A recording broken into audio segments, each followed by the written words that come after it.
Okay, so for the past 2 weeks we've gotten a lot of fava beans in our CSA box, and one of the things that we like to do with them is make a dip that's somewhere in between hummus and tzatziki. And to start, we're going to shell all the fava beans, so we're going to pull them out of the shell, and then we're going to blanch them in a pot of salted boiling water.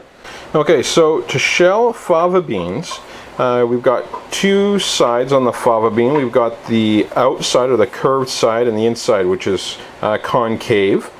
And we're going to use a knife to cut partway through on the top, or the stem.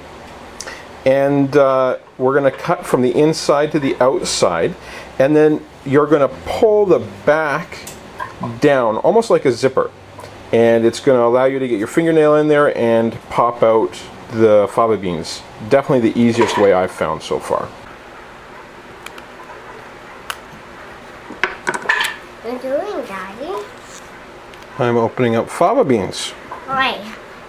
Why? Because we're going to make dip for Mommy. Why? I want to do it. I want to do it with some of you, Daddy.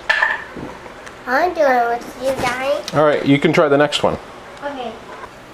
Okay, so now that Kayla has been nice enough to line up all our beans for us, we're going to blanch them in a pot of boiling salted water. Rolling boil at about maybe 5 minutes or so.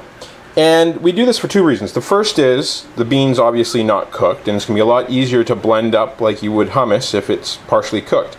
But the other thing is that this is not actually the bean. This is still the hull. So when we boil it, this outer portion is going to turn white and split, and you'll see the actual bean inside is a lot darker green. So we're going to get these into some boiling water, and we'll be back in a second. Okay, so we've been blanching for about 5-6 minutes now, and you can see the beans have turned almost white. They've got a green hue to them. But if you look really close, I'm not going to do it right now, but if you pull one out of the pot and you give it a squeeze, you'll see that the outer hull splits and separates, and you can see the bean inside. So we're going to dump these into some cold water and get them rinsed off and cooled down, and then we'll get the hulls off. Okay, so here's one of the beans after it's cooled down. You can see the hull's kind of shrunken around the inner bean, and if we give it a bit of a squeeze, it pops out the top. And this part is edible, but it takes a lot more effort, it's a lot more fibrous, and really hard to blend up if it's a mature bean and they're larger. If they're really young fava beans and it's like late spring, early summer, then it's far more edible. But for what we're doing, this is definitely the best way to prepare them. So all these beans are going to go into a food processor now, along with some yogurt, some Greek yogurt, salt, pepper, a little bit of lemon juice, and an herb. Last week when I did this, I used some dill. This week we got a bunch of fresh basil in our CSA box. We're going to do that, and some garlic. Alright, so we have a cup's worth of fava beans and 1 clove of garlic that I've roughly minced, chopped up there.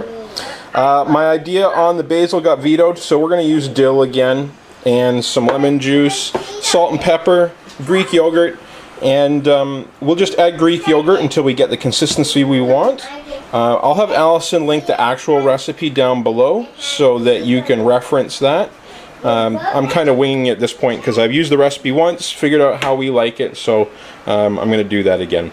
So we're using our small food processor today because it's a smaller portion of fava beans. Last week was just about twice this much. So a cup's worth will fit into one of these small food processors. So we'll get going. Alright, so we've got everything in our food processor. I've got about half a cup of Greek yogurt, just over a teaspoon's worth of dill, a healthy pinch of salt, and some cracked black pepper, and a little bit of lemon juice. So that's getting there. We're going to scrape down the sides a couple more times, and then we should be good to go. Alright, so we're all done now. And I took a quick taste. This is fantastic. Like I said, this is somewhere in between tzatziki and hummus. Same texture as hummus, and goes great on anything you would use either of those things on. Okay, so Harrison wants me to try his dip, and I have a plain rice cake here, so we're going to try it out. He's made it once before, though, and I really like it, so.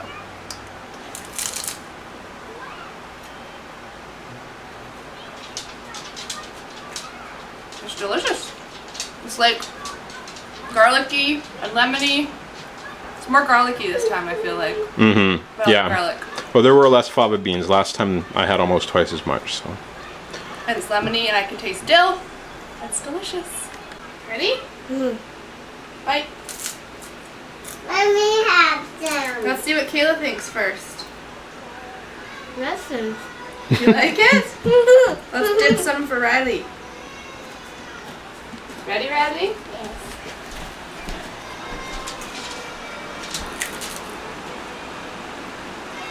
What do you think? Yummy. Yummy? You tell Daddy. Yummy. I'm glad you like it.